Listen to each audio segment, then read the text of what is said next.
Ndugu zangu wa Bagamoyo, niwaeleze tu kwamba muda wote kuanzia sasa Mwenge wa Uhuru pamoja na msafara wake utafika mahala hapa.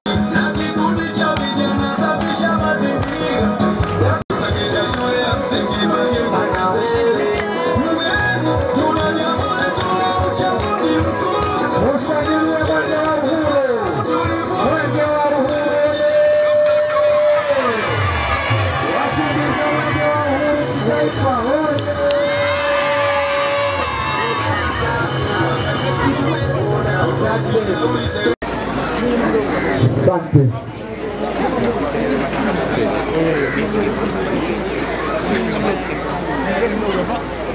Taarifa.